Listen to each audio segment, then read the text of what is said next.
John chapter 13. It was just before the Passover feast.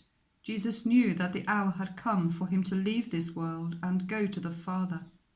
Having loved his own who were in the world, he loved them to the end.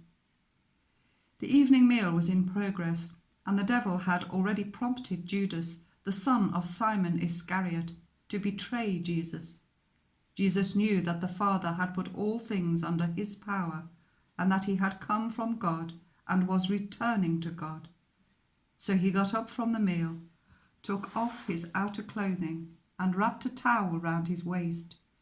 After that, he poured water into a basin and began to wash his disciples' feet, drying them with the towel that was wrapped round him.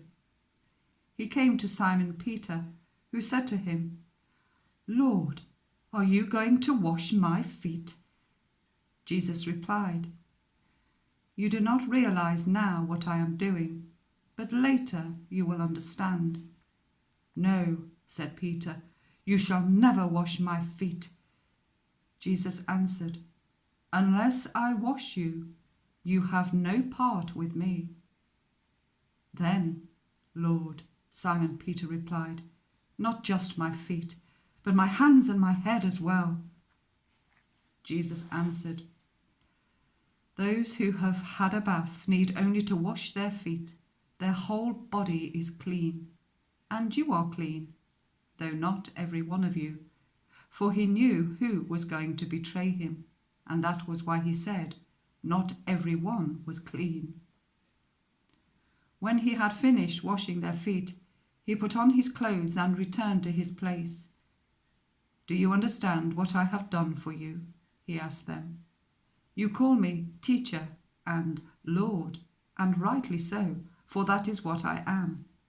Now that I, your Lord and teacher, have washed your feet, you also should wash one another's feet. I have set you an example that you should do as I have done.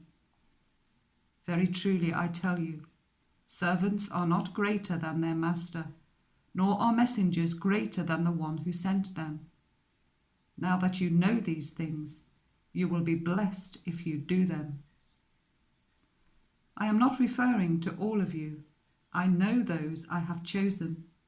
But this is to fulfill this passage of Scripture. He who shared my bread has lifted up his heel against me.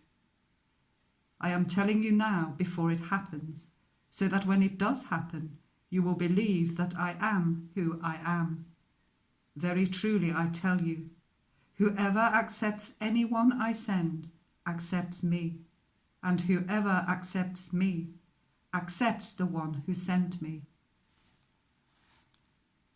After he had said this, Jesus was troubled in spirit and testified, "Very truly I tell you, one of you is going to betray me." His disciples stared at one another, at a loss to know which one of them he meant. One of them, the disciple whom Jesus loved, was reclining next to him. Simon Peter motioned to this disciple and said, "Ask him which one he means." Leaning back against Jesus, he asked him, "Lord, who is it?"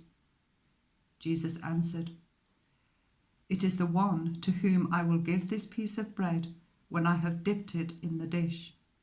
Then, dipping the piece of bread, he gave it to Judas, the son of Simon Iscariot. As soon as Judas took the bread, Satan entered into him.